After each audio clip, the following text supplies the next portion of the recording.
नमस्कार दोस्तों, मैं अभिषेक सिंह स्वागत करता हूं अपने YouTube चैनल भक्ति संगम में। दोस्तों, आज मैं आपको संतोषी माता व्रत कथा एवं व्रत की महत्व और विधि आरती के साथ में सुनाने वाला हूं, तो ध्यान से सुनिएगा। अगर वीडियो पसंद आए तो वीडियो को लाइक, सब्सक्राइब और शेयर ज़रूर करें। साथ ही कमेंट में जय संतोषी माता लिखना बिल्कुल भी ना भूलें। दोस्तों, चलिए हम कथा में आगे बढ़ते हैं। सबसे पहले संतोषी माता व्रत का महात्म्य बताता हूँ आपको। संतोषी माता के पिता गणपति और माता रिद्धि सिद्धि हैं। इनका परिवार धन धान्य, सोना चांदी, मोती मूंगा तथा रत्नों से भरा है। पिता गणेश की कृपा से दरिद्रता और कलह का नाश, घर में सुख तथा शांति, बाल गोपाल से भरा परिवार, व्यापार में लाभ ही लाभ, मन की सर्व कामनाओं की पूर्ति और शोक विपत्ति चिंता आदि सब दूर हो जाती है। कथा प्रारंभ करने से पहले पवित्र स्थान पर एक तांबे का कलश जल से भरकर रखें। उस कलश के ऊपर एक छोटी कटोरी में गुड़ और चना रखें। ध्यान रहे, प्रसाद सदैव सवाया ही चढ़ाया जाता है, जैसे 1.25 रुपये, 1.25 पाव, 2.5 रुपये। अपनी क्षमता के अनुसार ही प्रसाद लें। माता प्रेम व श्रद्धा की भूखी हैं, मात्रा की नहीं। व्रत की महात्म्य और विधि। कथा कहने वाले अपने सीधे हाथ में गुड़ व चना रखें तथा श्रवण करने वाले समय समय पर संतोषी माता की जय बोलते रहें। कथा समाप्त होने पर आरती करें तथा कलश में रखा जल पहले घर पर छिड़कें, शेष जल तुलसी जी को चढ़ा दें। कथा कहने वाले अपने हाथ में रखा गुड़ और चना गौ माता को खिलाएं। इसके पश्चात कटोरी में रखा प्रसाद कथा सुनने वालों तथा घर के सदस्यों में बांट दें। एक समय भोजन करें। जितने शुक्रवार व्रत करने का संकल्प किया हो वह समय पूरा होने पर उद्यापन करना परम आवश्यक है। उद्यापन में घर के तथा पड़ोस के बच्चों को बुलाकर भोजन करवाकर यथाशक्ति दक्षिणा दें। इस दिन घर में कोई खटाई का सामान न बनाएं। विधि के अनुसार व्रत करने से व्रतकर्ता की सभी मनोकामनाएं पूर्ण होंगी। परिवार में सुख शांति और व्यापार में उन्नति के लिए यह व्रत सर्वोत्तम तथा अत्यधिक महत्वपूर्ण है। व्रत की कथा। एक बुढ़िया के 7 बेटे थे। 6 बेटे कमाने वाले थे और एक बेटा कोई कामकाज नहीं करता था, अर्थात निकम्मा था। बुढ़िया माँ 6 पुत्रों का जूठा 7वें को देती। 7वां पुत्र एक दिन अपनी पत्नी से बोला, देखो मेरी माता मुझ पर कितना प्रेम करती है। वह बोली, क्यों नहीं, सबका जूठन बचा जो आपको खिलाती है। वह बोला, जब तक आंखों से न देखूं मान नहीं सकता। पत्नी ने हंसकर कहा, देख लोगे तो मानोगे। कुछ दिन बाद एक बड़ा त्योहार आया। घर में 7 प्रकार के भोजन और चूरमा के लड्डू बने। वह पत्नी की बात को जांचने के लिए सिर दर्द का बहाना बनाकर पतला कपड़ा सिर पर ओढ़कर रसोई में ही जाकर सो गया और कपड़ों के अंदर से सब कुछ देखता रहा। 6 भाई भोजन करने आए। उसने देखा माँ ने उनके लिए सुंदर सुंदर आसन बिछाए, 7 प्रकार की रसोई परोसी और आग्रह करके उन्हें भोजन कराती रही। वह देखता रहा। 6 भाई भोजन कर उठ गए। तब माँ ने उनकी हथेलियों से लड्डू के टुकड़ों को उठाया और एक लड्डू बनाया। जूठन साफ कर माँ ने उसे पुकारा, उठ बेटा उठ, तेरे भाइयों ने भोजन कर लिया, तू भी उठकर भोजन कर ले। उसने कहा, माँ मुझे भोजन नहीं करना, मैं परदेश जा रहा हूँ। माँ ने कहा, कल जाना है तो आज ही चला जा। वह बोला, हाँ हाँ जा रहा हूँ। यह कहकर वह घर से निकल गया। चलते समय उसे पत्नी की याद आई। वह गौशाला में कंडे बना रही थी, उपले पाथ रही थी। वहाँ जाकर वह बोला, मेरे पास तो कुछ नहीं है, यह अंगूठी है, सो ले लो और अपनी कोई निशानी मुझे दे दो। वह बोली, मेरे पास तो कुछ भी नहीं है, यह गोबर भरा हाथ है। यह कहकर पत्नी ने उसकी पीठ पर गोबर के हाथ की थाप मार दी। वह चल दिया। चलते चलते दूर देश में पहुंचा। वहाँ एक साहूकार की दुकान थी। वहाँ जाकर बोला, सेठ जी मुझे नौकरी पर रख लो। साहूकार को नौकर की सख्त जरूरत थी। साहूकार ने कहा, काम देखकर तनख्वाह मिलेगी। उसने कहा, ठीक है सेठ जी, जैसा आप ठीक समझें। उसे साहूकार के यहाँ नौकरी मिल गई। वह वहाँ दिन रात काम करने लगा। कुछ दिन में लेन देन, हिसाब किताब, ग्राहकों को माल दुकान का बेचना, सारा काम करने लगा। साहूकार के 7-8 नौकर थे, वे सब चक्कर खाने लगे, लेकिन उसने अपनी लगन, परिश्रम और ईमानदारी से सभी को पीछे छोड़ दिया। उसे अपने किए का फल मिला। सेठ ने भी उसका काम देखा और 3 महीने में ही उसे मुनाफे में साझेदार बना लिया। परिश्रम करते रहते 12 वर्ष बीत गए। वह नगर का नामी सेठ बन गया और सेठ अपना सारा कारोबार उस पर छोड़कर बाहर चला गया। इधर उसकी पत्नी पर क्या बीत रही वो सुने। सास ससुर उसे दुख देने लगे। गृहस्थी का काम करवाकर उसे लकड़ी लेने जंगल भेज देते थे। इस बीच घर की रोटियों के आटे से जो भूसी निकलती, उसकी रोटी बनाकर रख दी जाती और फूटे नारियल की जो बचता है खपड़ेल, उसमें उसको पानी पीने को दिया जाता था। इस तरह दिन बीतते रहे। एक दिन वह जब जंगल से लकड़ी लेने जा रही थी, तब उसे रास्ते में बहुत सी स्त्रियां संतोषी माता का व्रत करती दिखाई दी। वह वहां खड़ी होकर पूछने लगी, बहनों, यह तुम किस देवता का व्रत करती हो और इसके करने से क्या फल मिलता है? इस व्रत के करने की क्या विधि है? यदि तुम अपने इस व्रत का विधान मुझे समझा कर कहोगी तो मैं तुम्हारा बड़ा एहसान मानूंगी। उनमें से एक स्त्री बोली, सुनो, यह संतोषी माता का व्रत है। इसके करने से निर्धनता, दरिद्रता का नाश होता है, लक्ष्मी आती है, मन की चिंताएं दूर होती हैं, घर में सुख होने से मन को प्रसन्नता और शांति मिलती है, निपुति को पुत्र मिलता है, प्रीतम बाहर गया हो तो वह शीघ्र लौट आता है, कुंवारी कन्या को मनपसंद वर मिलता है, चलता मुकदमा खत्म हो जाता है, कलह क्लेश की निवृत्ति हो, सुख शांति होती है, घर में धन जमा हो, जो धन जायदाद का लाभ होता है, तथा और भी मन में जो कुछ कामना हो सब संतोषी माता की कृपा से पूर्ण हो जाती है। इसमें संदेह नहीं। वह पूछने लगी, यह व्रत कैसे किया जाता है? यह भी बताओ तो बड़ी कृपा होगी। वह स्त्री कहने लगी, बिना परेशानी, श्रद्धा और प्रेम से जितना भी बन सके प्रसाद लेना, 5.25 पैसे या 5.25 आने तथा इससे भी ज़्यादा शक्ति और भक्ति के अनुसार गुड़ और चना लें। हर शुक्रवार को निराहार रहकर कथा कहना अथवा सुनना, इसके बीच क्रम नहीं टूटे, लगातार नियम का पालन करना चाहिए। सुनने वाला कोई न मिले तो घी का दीपक जलाकर उसके आगे जल के पात्र को रख कथा कहना, परंतु नियम न टूटे। जब तक कार्य सिद्ध न हो नियम पालन करना और कार्य सिद्धि हो जाने पर व्रत का उद्यापन करना। 3 मास में माता पूरा फल प्रदान करती हैं। यदि किसी के खोटे ग्रह हों तो भी माता 1 वर्ष में अवश्य उसे अनुकूल कर देती हैं। कार्य सिद्ध होने पर ही उद्यापन करना चाहिए, बीच में नहीं करना चाहिए। उद्यापन में 2.5 सेर आटे का खाजा तथा इसी अनुसार खीर तथा चने का साग बनाना, 8 बच्चों को भोजन कराना। जहाँ तक मिले बच्चे देवर जेठ भाई बंधु कुटुंब के लड़के हों तो उत्तम है, नहीं मिले तो रिश्तेदार और पड़ोसियों के लड़कों को बुलाना, उन्हें भोजन करा, यथाशक्ति दक्षिणा देना, माता का नियम पूरा करना। ध्यान रखना उस दिन घर में कोई खटाई न खाए। यह सुन वह वहाँ से चल दी।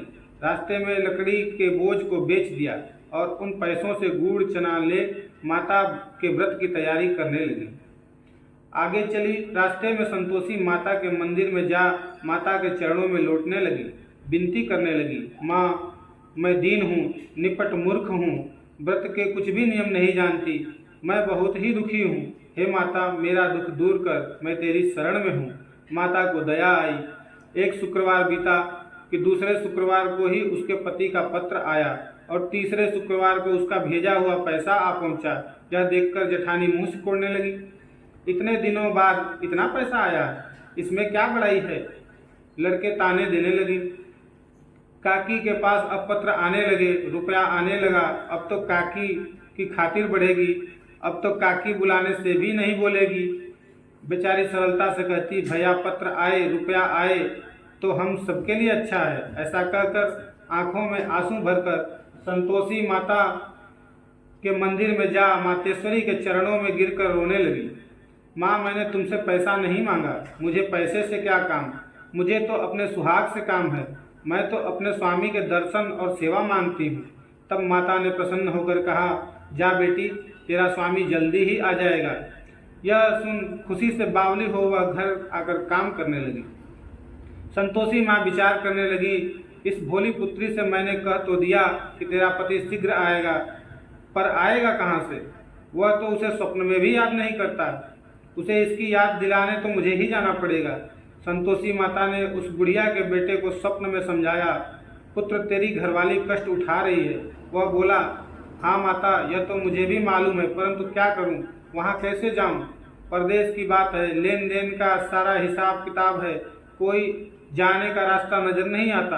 आप ही कहो, कोई राह दिखाएं तो वैसा मैं करूं। माँ कहने लगी, सवेरे नहा धोकर संतोषी माता का नाम ले, घी का दीपक जला दंडवत कर और दुकान पर जा बैठना। देखते देखते तेरा लेन देन चुक जाएगा, जमा माल बिक जाएगा, सांझ होते होते धन का ढेर लग जाएगा। वह अगले दिन सुबह जल्दी उठा। उसने अपने मित्र बंधुओं परिचितों से स्वप्न में माता द्वारा कही गई बात कह सुनाई। वे सब उसकी बात सुनकर उसकी खिल्ली उड़ाने लगे। वे कहने लगे कि कहीं कभी सपने की बात भी सच होती है। एक बूढ़ा व्यक्ति बहुत समझदार था। वह बोला, देखो भाई, मेरी बात मानो, इस तरह सांच या झूठ कहने के बदले देवता ने जैसा कहा है वैसा ही करना, तेरा क्या जाता है। बूढ़े की बात मानकर नहा धोकर उसने संतोषी माता को प्रणाम किया, फिर घी का दीपक जलाकर दुकान पर जा बैठा। शाम तक धन का ढेर लग गया। वह हैरान हुआ, मन ही मन संतोषी माता का नाम ले प्रसन्न हो घर जाने के वास्ते गहना कपड़ा व सामान खरीदने लगा। सब काम से निपट उसने अपने घर के लिए चल दिया। उधर उसकी पत्नी जंगल में लकड़ी लेने गई। लौटते वक्त थक जाने के कारण संतोषी माता के मंदिर पर विश्राम करने बैठ गई। यह तो उसका रोज रुकने का स्थान था।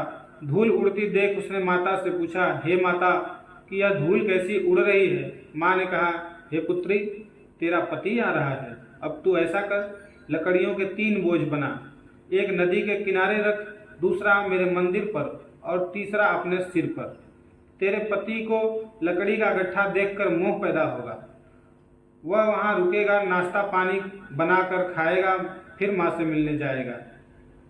तू लकड़ी का बोझ उठाकर जाना और बीच थोक में गट्टा डालकर 3 आवाज जोर से लगाना, लो सासू जी, लकड़ियों का गट्टा लो, भूसी की रोटी दो, नारियल के खोपरे में पानी दो।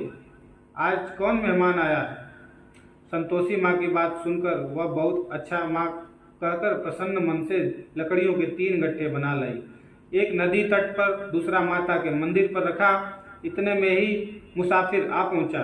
सूखी लकड़ी देख उसकी इच्छा हुई कि अब यहीं विश्राम कर और भोजन बना खा पी कर गाँव चले। इस प्रकार भोजन कर विश्राम कर वह अपने गांव में आ गया। उसी समय बहू सिर पर लकड़ी का गट्ठा लिए आई। उसने गट्ठा आंगन में डाल जोर से 3 आवाजें दी, लो सासू जी, लकड़ी का गट्ठा लो, भूसी की रोटी दो, नारियल के खोपरे में पानी दो। आज कौन मेहमान आया है? यह सुनकर सास ने अपने दिए हुए कष्टों को भुलाने हेतु कहा, बहू, तू ऐसा क्यों कहती है? तेरा मालिक ही तो आया है। बैठ, मीठा भात खाकर कपड़े गहने पहन। पत्नी की आवाज़ सुन उसका स्वामी बाहर आया और उसके हाथ में अपनी अंगूठी देख व्याकुल हो गया। उसने माँ से पूछा, माँ, यह कौन है? माँ बोली, बेटा, यह तेरी पत्नी है। आज 12 वर्ष हो गए जब से तू गया है, तब से सारे गांव के जानवर की तरह भटकती रहती है, काम काज कुछ नहीं करती, 4 समय आकर खा जाती है। अब तुझे देखकर भूसी की रोटी और नारियल के खोपरे में पानी मांगती है। वह बोला, ठीक है माँ, मैंने इसे भी देखा और तुम्हें भी। अब मुझे दूसरे घर की चाबी दो, मैं उसमें रहूँगा। ठीक है बेटा, जैसी तेरी मर्जी, कहकर माँ ने चाबी का गुच्छा उसके सामने रख दिया। उसने दूसरे घर को खोलकर सारा सामान जमाया।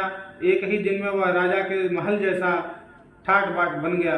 अब क्या था, वह सुख भोगने लगी। अगला शुक्रवार आया तो उसने पति से कहा, मुझे संतोषी माता का उद्यापन करना है। पति बोला, बहुत अच्छा है, खुशी से कर लो। वह उद्यापन की तैयारी करने लगी। जेठ के लड़कों को भोजन के लिए कहने गई। उन्होंने मंजूर किया, परंतु पीछे से जेठानी ने अपने बच्चों को सिखलाया, देखो रे, भोजन के समय सब लोग खटाई मांगना, जिससे उसका उद्यापन पूरा न हो। लड़के भोजन करने आए, खीर पेट भर खाई, परंतु बात याद आते ही कहने लगे, हमें कुछ खटाई खाने को दो, खीर हमें नहीं भाता, देखकर अरुचि होती है। लड़के उठ खड़े हुए, बोले, पैसे लाओ। भोली बहू कुछ जानती न थी, उसने उन्हें पैसे दे दिए। लड़कों ने बाजार जाकर उन पैसों से इमली खरीदी और खाई। यह देखकर बहू पर माताजी ने कोप किया। राजा के दूत उसके पति को पकड़ ले गए। जेठ जेठानी मनमाने खोटे वचन कहने लगे, लूट लूट कर धन इकट्ठा कर लाया था, सो राजा उसे पकड़ ले गए। अब सब मालूम हो जाएगा जब जेल की रोटी खाएगा। बहू यह वचन सहन न कर सकी। वह संतोषी माता के मंदिर में गई और कहने लगी, माता तुमने यह क्या किया? हंसाकर क्यों रुलाने लगी? माता बोली, पुत्री तूने मेरा व्रत भंग किया है, इतने जल्दी सब बातें भुला दी। वह बोली, माता भूली तो नहीं, न कुछ अपराध किया है, मुझे तो लड़कों ने भूल में डाल दिया, मुझे क्षमा करो माँ। माँ बोली, ऐसी भूल भी कहीं होती है? वह बोली, माँ अब भूल नहीं होगी, अब बताओ मेरे पति कैसे आएंगे? माँ बोली, पुत्री जा, तेरा पति तुझे रास्ते में ही आता मिलेगा। वह मंदिर से निकलकर बाहर आई तो रास्ते में उसे अपना पति आता हुआ दिखाई दिया। उसने उनसे पूछा, कहाँ गए थे? वह बोला, इतना धन जो कमाया है उसका कर राजा ने मांगा था, वह भरने गया था। वह प्रसन्न होकर बोली, भला हुआ, अब घर चलो। फिर अगला शुक्रवार आया। वह बोली, मुझे माता का उद्यापन करना है। पति ने कहा, ठीक है करो। वह फिर जेठ के लड़कों से भोजन को कहने गई।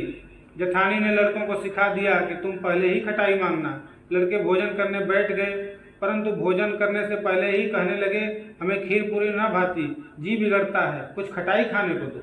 बहू बोली, खटाई खाने को नहीं मिलेगा, खाना हो तो खाओ। उसने उठकर चले जाने पर उसने ब्राह्मण के लड़कों को बुलाकर भोजन करवाया। दक्षिणा की जगह उन्हें एक एक फल दिया।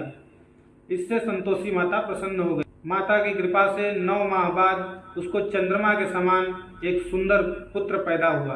पुत्र को लेकर वह प्रतिदिन संतोषी माता के मंदिर में जाने लगी। माँ ने सोचा कि यह रोज आती है, आज क्यों न मैं इसके घर चलूं, इसका आस्था देखूं तो सही। यह विचार कर माता ने भयानक रूप बनाया।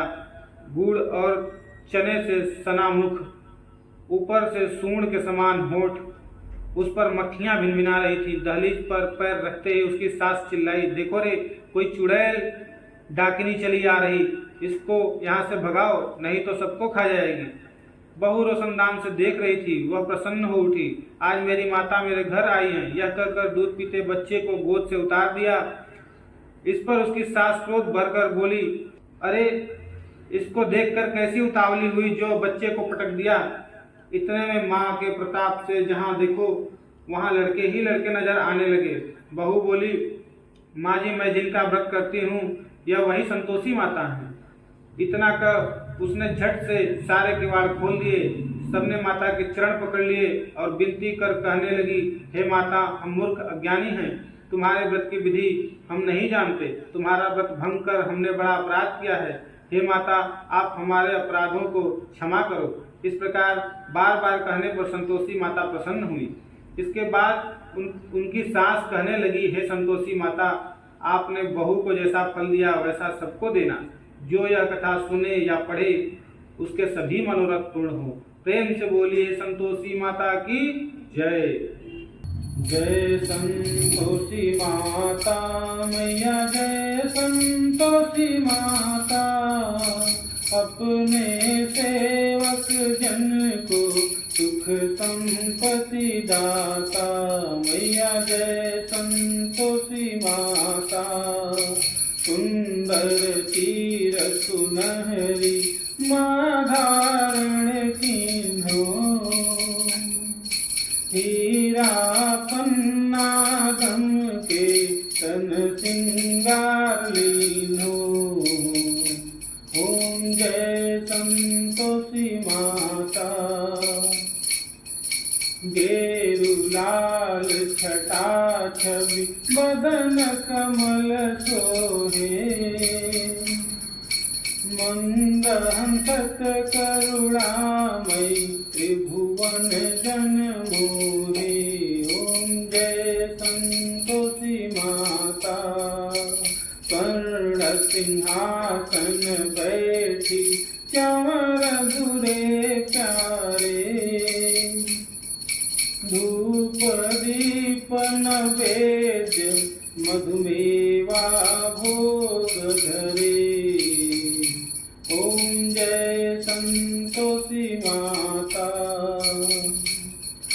गुड़ रुचना परम प्रिय काम संतोष कियो। संतोषी कहलाई, संतोषी कहलाई, भक्तन वैभव दियो। ओम जय संतोषी माता। शुक्रवार प्रिय मानस आज दिवस सोही।